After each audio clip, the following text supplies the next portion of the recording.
Hindi lahat ng kumikinang ay maganda. Hindi lahat ng maganda ay mahalaga. Hindi lahat ng mahalaga ay tunay.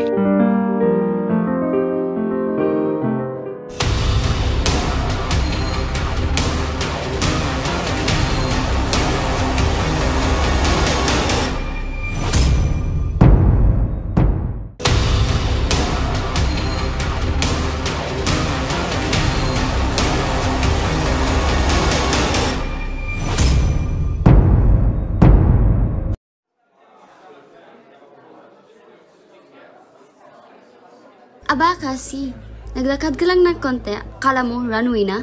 Marga, ang ganda ng araw. Sayang kung uubusin natin sa pang-aasar, diba?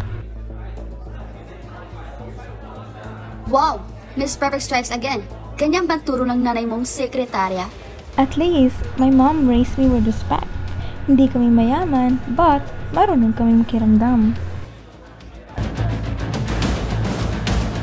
Nakakarinig ako ng mga kwento. Pinag-aaway kayo ni Marga. Ma, hindi ko siya pinapatulan, pero minsan kasi nakakasakit na din. Anak, wala tayo sa taas ng lipunan, pero taas noo tayong lumalaban. Hindi kailangang dainin sa yaman ang respeto.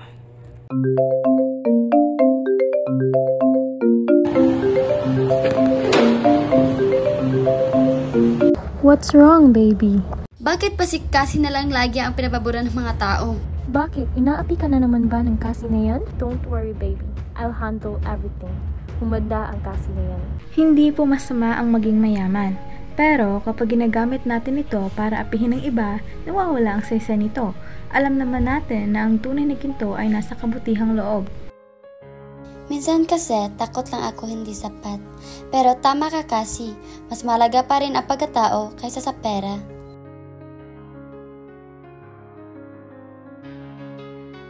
Lumina, sorry. Hindi ko nakita noon kung gaano ka katatag. Hindi madali ang dinaanan natin, pero kumpara sa mga bata natin, pwede tayong magbago. Bagong kabanata? Bagong kadena, hindi na galit, kundi ng pag-asa. Ang kwento ng kadenang ginto ay hindi lang tungkol sa ginto, yaman o away. Ito ay tungkol sa pagbabago, pag-unawa at pagbubuo ng bagong pagkakakilanlan ng pamilyang Pilipino.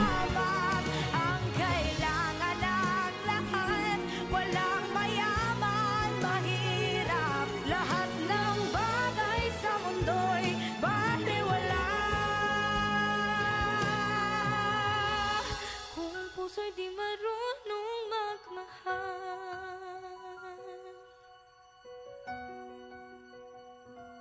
nasa puso.